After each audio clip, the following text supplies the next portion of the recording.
Et bienvenue pour toute nouvelle vidéo. Aujourd'hui, je vais vous parler de foot de rue extrême. Mais avant ça, n'oubliez pas de mettre un like et de vous abonner les gars parce que c'est une vidéo de fou furieux.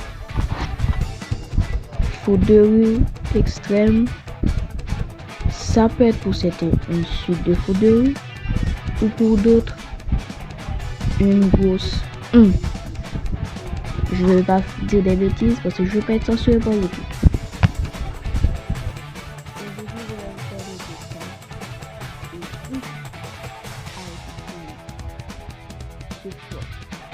La série d'animation a été créée en 3D avec une vidéo extrême en France et en Italie. Créée en 2014 comme une suite de vidéos pas très précis et sincère. Heureusement que j'ai pas fait une suite de vidéo parce que là, j'aurais beaucoup de bonne gueule. Et heureusement que sur YouTube pour ça parce que j'aurais perdu ma tête à regarder cette merde. Il y a des gens qui disent que foot de rue c'est bien, d'autres disent que foot de rue c'est pas bien, c'est foot de rue extrême. Qui est mieux? Les amis, les goûts et les couleurs ne se jugent pas. Mais là, il y a quelque chose à juger. Parce que la série est nulle, l'histoire est nulle, et ils ont bafoué toutes les légendes du dessin animé. Il y a eu une première ou un premier essai de foot de rue. Ça a été foot de rue extrême pilote. Comme ils avaient mis la bande-annonce, il y avait beaucoup de personnes qui n'avaient pas aimé et qui les avaient envoyé beaucoup d'avertissements pour qu'ils ne sortent pas la vidéo. Et ça, ils ont eu bien raison. D'après moi, foot de rue, c'est vachement meilleur que foot de rue extrême. Si quelqu'un me dit que foot de rue extrême c'est mieux, je vais lui donner les 3 raisons. De 1, la série n'a pas d'histoire. Les seules parties importantes de cette histoire, c'est le premier épisode, le 3e épisode et enfin le dernier épisode. Car ça nous apprend quelque chose au moins dans l'histoire. D'après moi. Et d'après beaucoup de gens. Foot de rue extrême. Une série bafouée ou une série faux-pesque. C'est pour ça que je fais cette vidéo les gars. Pour répondre à vos questions. Foot de rue extrême, ça devait être une révolution de foot de rue en 3D en 2014 pour plaire à la nouvelle génération. Mais ça n'a pas plu à tout le monde malheureusement.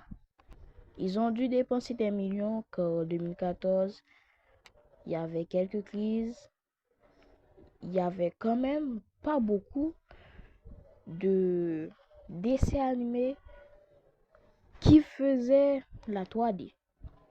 C'est différent de 2026. Ça a été une révolution pour eux. Mais pour certaines personnes ayant la nostalgie, comme moi, parce que je suis pas né en 2005, mais quand j'étais petit, j'ai connu foot de rue. J'ai regardé, j'ai aimé, c'était tout ce qui est différent. Je m'attache à aucun personnage.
descend. À chaque deuxième mi-temps, il faut une remontada.